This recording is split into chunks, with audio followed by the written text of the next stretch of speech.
The Los Angeles Lakers entered Thursday night's game against the Minnesota Timberwolves riding a strong wave of momentum, looking to further solidify their position in the Western Conference playoff race. Right out of the gate, they took control, jumping to a commanding 23-point lead in the second quarter. It looked like they were on their way to a comfortable win. Leave your like and subscribe to the channel so you don't miss any updates. But if there's one thing Lakers fans have learned this season, it's that no lead is ever truly safe. As the game progressed, Minnesota slowly chipped away at the deficit. What once seemed like a blowout turned into a tense battle. With just over 5 minutes left in the fourth quarter, the Lakers' lead had shrunk to just 3 points. The tension inside the arena was palpable. Would the Lakers let another big lead slip away? Would this turn into another frustrating collapse? The Wolves were gaining confidence, pushing the tempo, and capitalizing on every mistake. But this time, the Lakers held firm. The purple and gold locked in on defense when it mattered most, making crucial stops and converting key buckets down the stretch to close out a hard-fought 111-102 victory. It wasn't always pretty, but a win is a win, and this one marked their 16th victory in their last 20 games. With this result, the Lakers continue to strengthen their grip on fourth place in the Western Conference, improving their record to 36-21. While the Lakers walked away with a victory, this wasn't the kind of offensive performance they'd want to replicate. Shooting efficiency was a struggle all night long. They connected on just 41.5% of their shots from the field and had a rough night from beyond the arc, hitting only 26.8% of their three-point attempts. Even at the free throw line, they couldn't capitalize as much as they should have, making just 69.6% of their foul shots. But the real concern? The transition game. The Lakers scored only 8 fast break points while allowing Minnesota to rack up 23 in transition. That's the kind of disparity that can turn games upside down. If not for their strong defensive presence in the half-court, this could have easily gone the other way. In the paint, the battle was tight as well. The Lakers barely edged out the Wolves in points in the paint, 54-52, despite having a size advantage. It wasn't dominance, it was a grind. Still, even with all these struggles, the Lakers found a way to get the job done. And at this stage of the season, that's what truly matters. If there's one thing that's defined the Lakers over the past month, it's their commitment to defense. They've quietly become one of the best defensive teams in the NBA. It doesn't matter if the shots aren't falling. When they lock in on defense, they can compete with anyone. Thursday night was no different. Even though their own offense was inconsistent, they held the Timberwolves to just 41.7% shooting from the field. More importantly, they dominated the rebounding battle, pulling down 52 boards compared to Minnesota's 41. That's a huge reason why they were able to maintain control, even as the Wolves made their push. When the Lakers are locked in defensively, they're a dangerous team. And that's exactly why they've been able to turn their season around after a slow start. It wasn't the smoothest game for the Lakers' offense, but their stars still found ways to shine when it mattered most. Luka Dončić, LeBron James, and Austin Reeves all played key roles in keeping the team afloat, making big plays down the stretch to secure the win. Dončić, in particular, showcased his elite playmaking ability, creating opportunities for teammates even on a night when his own shot wasn't falling at his usual efficiency. LeBron, as always, brought his veteran leadership, using his experience to dictate the pace in the final minutes. His ability to slow the game down and control the tempo proved invaluable in preventing Minnesota from completing the comeback. Reeves, on the other hand, continued to show why he's become such a crucial piece for this team. His energy, hustle, and timely shot-making were instrumental in the closing moments. With another win in the books, the Lakers now turn their attention to the next challenge. The home stretch of games continues, and maintaining focus will be key. If there's one lesson from this game, it's that they can't afford to take their foot off the gas when they build big leads. Letting opponents hang around can be dangerous, and as they move closer to the playoffs, closing out games efficiently will be crucial. The formula for success is clear. Continue playing elite defense while finding more consistency on the offensive end. If they can put those pieces together, this team has the potential to be a legitimate title contender. The road ahead won't be easy, but if the Lakers keep grinding out wins like this, they'll be right in the mix when it matters most. The trade that brought Luka Dončić to the Los Angeles Lakers sent shockwaves through the basketball world. Few saw it coming, and even fewer believed it could actually happen.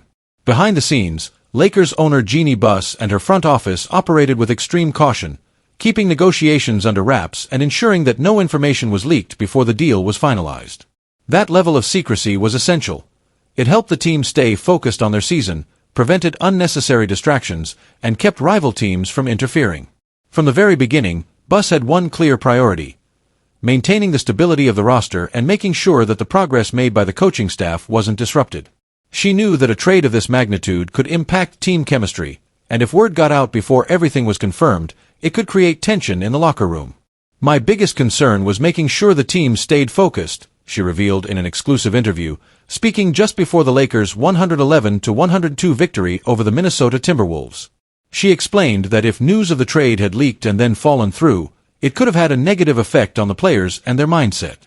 In a league as competitive as the NBA, keeping morale high and avoiding distractions can be the difference between a successful season and a disappointing one.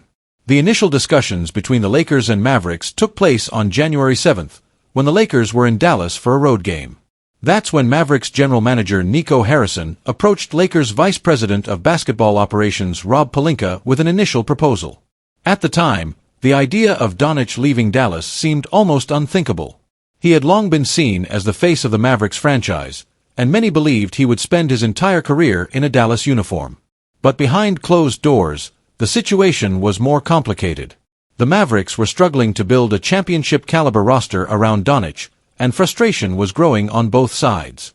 With that in mind, the Lakers saw an opportunity and moved quickly to explore the possibility of a deal.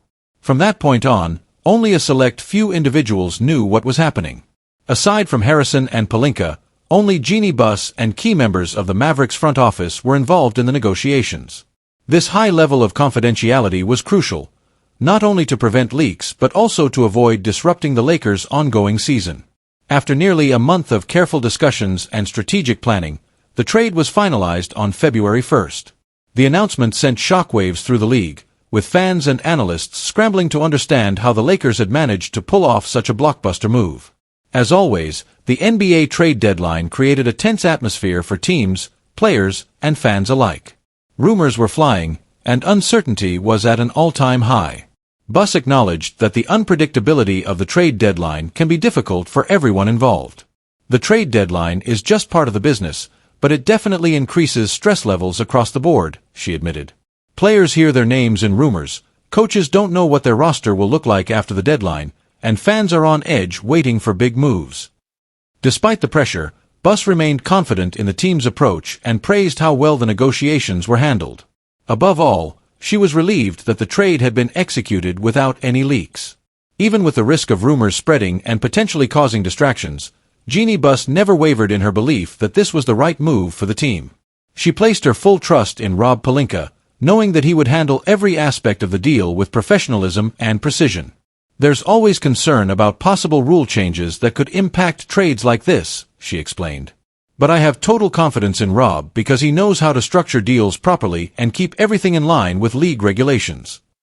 Beyond praising Pelinka for orchestrating the trade, Buss also touched on another major decision the franchise made this season: hiring J.J. Redick as the Lakers head coach.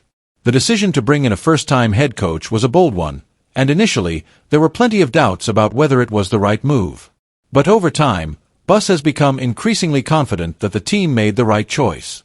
"I was definitely hesitant about hiring a rookie head coach to lead a team this important to our community," she admitted.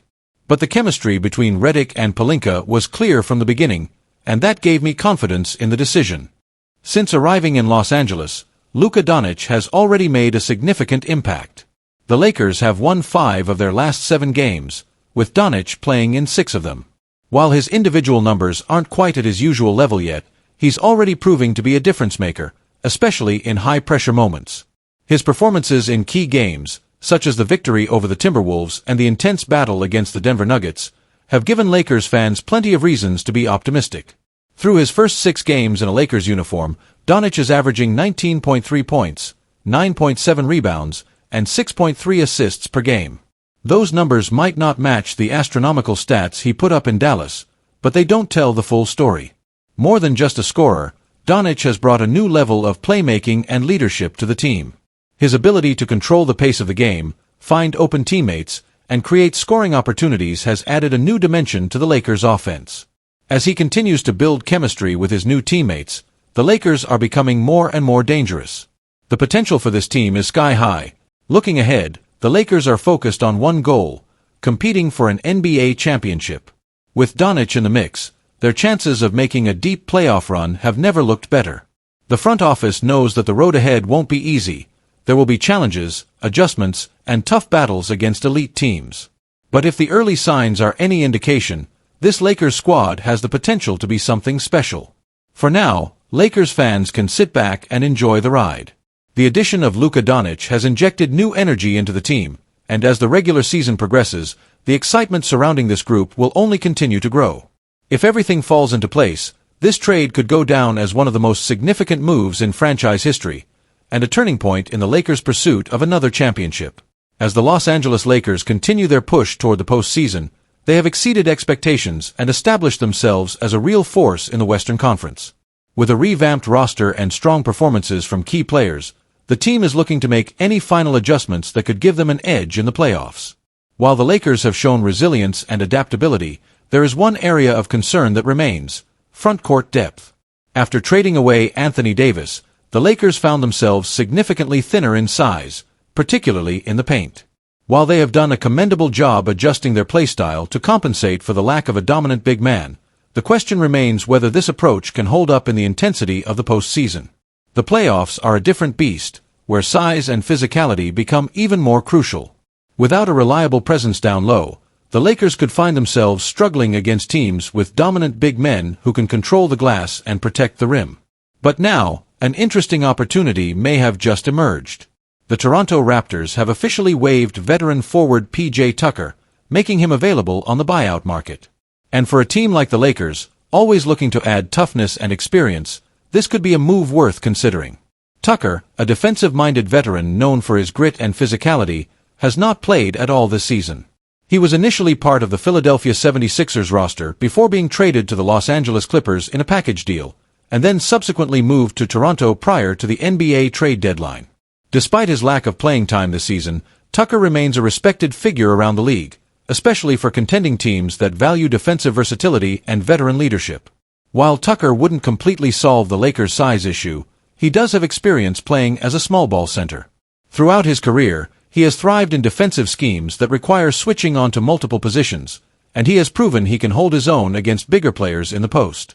Even at 38 years old, Tucker brings valuable qualities to the table: strong defense, rebounding, and a physical presence that could help the Lakers in crucial moments. One of the biggest attributes Tucker could offer is his defensive intensity. The Lakers have emphasized a defensive identity in recent weeks, making notable improvements on that side of the floor. Adding a player like Tucker, who embraces the challenge of guarding elite scorers and doesn't back down from physical battles, could further strengthen that defensive core. His presence could allow other Lakers players, particularly LeBron James and Luka Dončić, to conserve more energy on defense while Tucker handles tougher assignments. Beyond defense, Tucker also provides veteran experience and leadership, something that becomes invaluable in the playoffs. He was a crucial part of the Milwaukee Bucks championship run in 2021, bringing an edge to the team that helped them overcome tough playoff matchups. Championship pedigree matters, and having a player who understands the pressure of deep postseason runs could benefit the Lakers' locker room. His ability to mentor younger players and keep the team locked in mentally would be another underrated aspect of what he brings to the table. Another key factor is that Tucker has played alongside some of the biggest stars in the league, including Giannis Antetokounmpo, James Harden, Chris Paul, and Joel Embiid. He knows how to complement high-usage superstars, doing the dirty work that doesn't always show up in the box score. Whether it's setting screens, contesting shots, grabbing offensive rebounds, or making hustle plays, Tucker thrives in the little aspects of the game that help teams win. Of course, there are concerns. At this stage of his career, Tucker isn't the same player he was a few years ago. His offensive game has never been his calling card, and at 38, his ability to stay on the floor for extended minutes may be limited. His three-point shooting, which was once a reliable weapon from the corners, has declined in recent seasons. And having not played this year, it's uncertain what level of conditioning he would bring if signed by the Lakers. Even with those factors in mind, the Lakers don't necessarily need Tucker to play a major role. He wouldn't be coming in as a primary scorer or even as a key rotation player logging 25 to 30 minutes per game. Instead, he would serve as an insurance piece, someone who can step in for spot minutes when needed, provide a defensive spark, and offer another experienced voice in the locker room. Now, the big question: will the Lakers actually make a move? That remains to be seen. The buyout market can be unpredictable, and other teams may also show interest in Tucker. There's also the possibility that the Lakers prefer to keep their current rotation intact, especially if they believe chemistry and continuity are more important than adding a new piece this late in the season. But with the playoffs just around the corner, every little advantage matters. If the Lakers want to ensure they have enough depth and toughness to battle through the grind of the postseason, Tucker could be a low-risk, high-reward option. He's been in big moments before, understands what it takes to win, and could offer just enough to be a useful addition for a Lakers squad aiming for another deep playoff run.